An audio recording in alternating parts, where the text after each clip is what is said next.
Kuasa hukumnya Bang Fahmi. Ya, atas perintah Nikita Mirzani. Atas perintah Nikita Mirzani. Jadi pencabutan gugatan apapun juga itu biasa.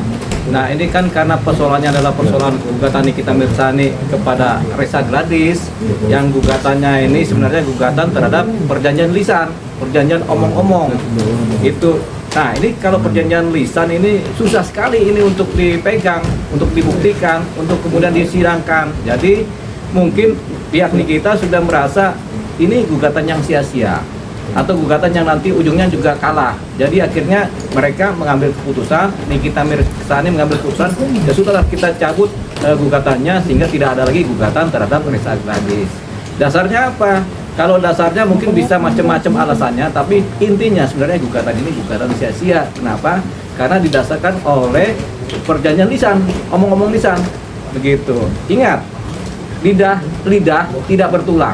Jadi susah dibuktikan kalau lidah tidak bertulang itu kalau dia bicara kan gitu. Kadang ngomong A, kadang ngomong B, kadang ngomong D. Jadi itu dasarnya. Jadi karena gugatan ini bakal sia-sia, dicabut buru-buru daripada capek, ngabisin tenaga, waktu, biaya, sama konsentrasi pengacaranya dalam menangani perkara Nikita Mirzani khususnya yang pidana. Gitu. Makanya mereka sudah melakukan langkah yang benar. Sehingga mereka harus fokus kepada bagaimana menyelamatkan atau membela Nikita Mirzani dalam persidangan pidananya, begitu. Tapi ini salah satu untuk memberatkan lawan juga nggak sih, Bang? Maksudnya?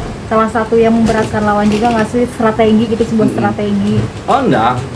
Jadi ini sebenarnya lawan ini kan Reza Gladys kan, dia sih dalam posisi apapun juga dia siap, begitu. Nah, tinggal strategi dari pihaknya Nikita Mirzani bagaimana supaya bisa membangun kekuatan dalam suatu konsentrasi. Nah, sekarang bagusnya konsentrasi dalam pembelaan pidana kan. Ini sebenarnya yang dikuatkan energinya daripada membuang waktu kepada sesuatu yang sia-sia. Jadi, lakukanlah pembelaan pidana secara baik dan benar.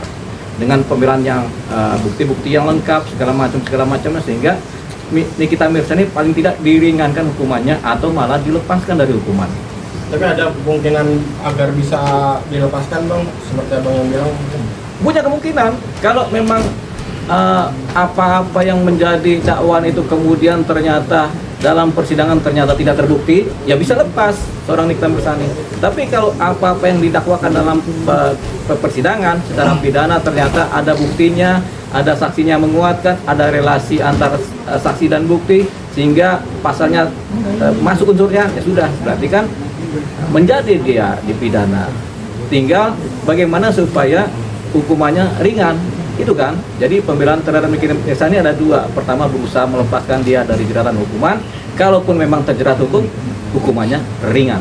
Bang, sebagai si hukum mungkin seringan-ringannya hukum yang didapatkan itu berapa ringan sih, Bang, mungkin? Oh, ada yang ringan sekali. Ada hukuman percobaan, ada juga begitu. Hukuman percobaan atau dihukum 1 tahun tapi dengan syarat percobaan kan gitu kan, berarti kan nggak di ini, tapi kan Nikita Mirzani sudah dalam posisi ditahan ini kan, sehingga ada fase hukuman yang sudah dia jalankan itu kan, itu harus dilegitimasi.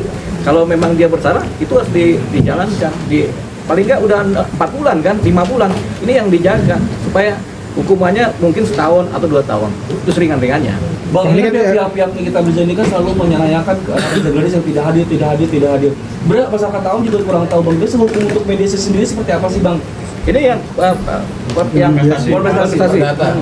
Oh, itu kan sudah lewat, kan sudah cabut gugatannya kan, jadi nggak perlu kita omongkan sebenarnya. Jadi itu udah clear sebenarnya. Cuman Reza Gladys memang nggak perlu hadir dalam gugatan perdata mediasi ya, karena dia merasa nggak punya kepentingan untuk mediasi juga kan. Itu tadi kan.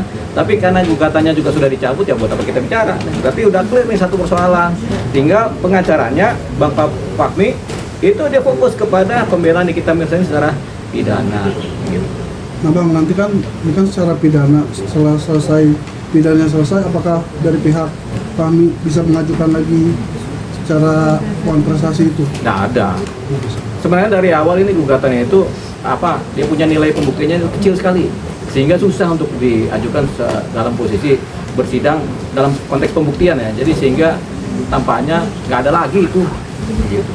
Bang, ini kan tadinya uang prestasinya ini buktinya kan kecil sekali ya, Bang. Iya. Nah, menurut Abang langkah dari pihaknya NM mencabut gugatannya itu langkah yang benar atau gimana, Bang? Benar, itu langkah paling taktis gitu, daripada mereka buang waktu, energi, tenaga, kemudian uang juga kan, kemudian konsentrasi juga, ya sudah mending dicabut aja sehingga fokus kepada pembelaan pidana. Nah sekarang ini Nikita Mirzani mengambil keputusan mencabut gugatan, itu langkah yang tepat begitu. Jadi dia bisa fokus energinya, nggak terpecah belah ke perdata ke pidana, ke perdata pidana. Kalau ini kan udah selesai perdata, udah dianggaplah selesai kan, tinggal pidananya. Sebelumnya kan eksepsinya Nikita Mirzani meminta untuk wan prestasinya dulu baru pidananya dulu bang, tapi sekarang kan wan prestasinya dicabut. Itu gimana sih lihatnya? Tadinya kan kayaknya yakin banget nih, terus Ya. sekarang mundur. Yang yakin kan pengacaranya. Kalau kita sebagai praktisi ya kita nggak pernah yakin yang begitu. Jadi ya udahlah, makanya kita suka kasih nasihat, udah cabut aja buru-buru ya daripada sia-sia. Dilalahnya dicabut kan, ya udah benar ini berarti kan seperti itu. Jadi nggak perlu lagi kita ributin ininya. Mungkin kemarin salah strategi atau coba-coba nggak apa-apa. Atau memang strateginya begitu, tapi coba-coba siapa tahu kan. Nah, tapi sekarang ya daripada KO ya udah cabut buru-buru deh gitu.